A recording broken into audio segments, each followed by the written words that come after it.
don't go into a grocery store with a cart and just roam through the aisles of the grocery store. And I'm just going through and the clerk comes to me and says, is there anything you need in particular? No, just roaming. You had nothing else to do today, just going through the grocery store. They'd think I'm a loony bin. Who does that? Man, if I was at a zoo, maybe I'm just walking around looking at animals, or at a museum looking at some artifacts or whatnot, that would be okay. But if I'm at a grocery store, nobody in their right mind goes to a grocery store just to roam the aisles, just to see what people are selling these days. No, you don't do that. When someone goes to a grocery store, what do you have? You have a list. You carry a list. You know what you're there for. You know why and then when you have the list, you spot the item that you want, you take it off the shelf, you put it in your cart, you get to the checkout lane, you buy it, and you go home and eat it. Well, that's a lot like how prayer is to be. You have a list that you're coming to God with today, that you need things to change, that unless God moves on your behalf, nothing's going to change. And I'm not just roaming in prayer. People say, well, what are you praying for? I'm just praying just to pray. And don't get me wrong, there's a time to pray for just to fellowship with God. There is a time of worship that you're just fellowshipping with God, telling him how much you love him. But I'm not addressing that type of prayer. See, there is different types of prayer that we see in the Bible. And just like there are different sports in real life, there's different sports. There's basketball, there's soccer, there's football. I can't take the laws I can't take the ruling system or the laws of basketball and implement them in soccer. I'd get a red card and thrown out of the game. Because in basketball, I can pick the ball up and dribble it. In soccer, you can't touch that ball with your hands. That's called a red card and an immediate expulsion from the game. In the same vein, I can't take the laws of football and implement them in basketball. Because if someone was playing basketball and I said, well, I'm going to choose the laws of football today, and I just tackled the heck out of that guy and throw him to the ground, I'd get kicked out of the game. I'd have expulsion maybe from the whole sport. Wouldn't be able to play another game that year in the league. In the same vein, there are different types of prayer, and there are different laws that govern each type of prayer. What are some types of prayer? Number one, there's the prayer of thanksgiving. That's where you're just coming to God and you're thanking him for what he's done, thanking him for who he is, thanking him for what he shall do. Number two, there is the prayer of fellowship. I just talked about a worship session where you're just worshiping God for who he is.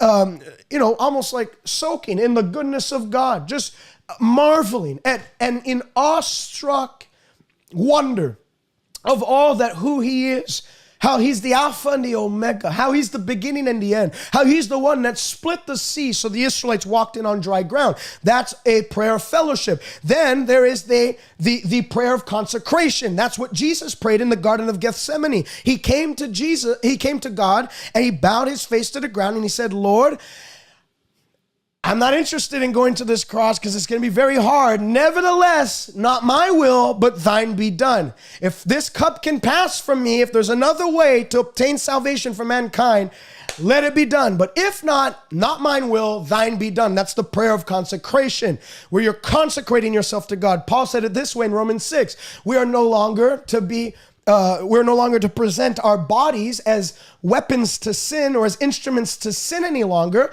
We are to be presented to God now, alive from the dead, and the members of our body as weapons of righteousness to use for God, to the use of God's plan and program. The Bible says in 2 Timothy chapter 2, Paul told Timothy that there are many vessels in a house, some for honor, some for dishonor. But if you'll cleanse yourself from sin and consecrate yourself to God, you will be a vessel for honorable use, sanctified and useful to the master in every good work. That's the prayer of consecration. Lord, I am not living for myself any longer. I'm not doing what I want to do. I am a slave of Christ. Your will is my command. Whatever you desire me to do, I will do. No matter how hard it is, no matter the obstacles, no matter the hindrances, no matter the opposition, I will live for you. I've picked up my cross. I have denied myself. I'm going to follow you to the end. Even if all are made to fall and stumble, I will never stumble. Though none go with me, still I will follow. The Bible says in Revelation that they overcame the devil because of what? The blood of the Lamb, the word of their testimony, and another part that many people seem to forget from that verse, they did not love their life even unto death. They had handed their life. They didn't believe their life was their own any longer. Paul said it this way, it's no longer I who lives, Christ now lives in me. I'm a slave of the gospel of Jesus Christ. Where he pulls me, I go. That's the prayer of consecration. But today we're talking about the prayer of petition, the prayer of request. Philippians 4:6 says that we are not to be anxious for anything, but rather we are to make our requests known to God. So how do you effectively do that? Well, first, like I said, you need to diagnose your prayer life. You need to take an examination of your prayer life. You should take a seat back and look over your prayer life. Has it produced what you've wanted it to produce? Have you been praying for something for 28 years and it still hasn't happened? Maybe, just maybe, there's a tweak that needs to happen for it to kickstart something into motion. I talk about this all the time. There's loose connections. You have a Christmas tree. You have lights on that Christmas tree. You go and plug in the Christmas tree. The lights do not flicker like you wanted them to flicker. They do not flash like you wanted them to flash. They're not on. Why? All the lights are good except for that one loose connection. The moment you tighten up that loose connection, all the lights come back on. Some people have a loose connection in prayer. So when I go through these 7 reasons why prayers go unanswered, pay special attention. And maybe I'll be addressing the very thing that you need to shift in your prayer life today, that when you do, the things that you thought God was just delaying the answer, in matter of fact, he's been wanting to get the answer to you for 30 years now. You have to tweak this. As you shift that into motion, you'll see answered prayers such as you've never had before. Listen to this. The effective fervent, James 5:16, the effective fervent prayer of a righteous man brings forth many wonderful results.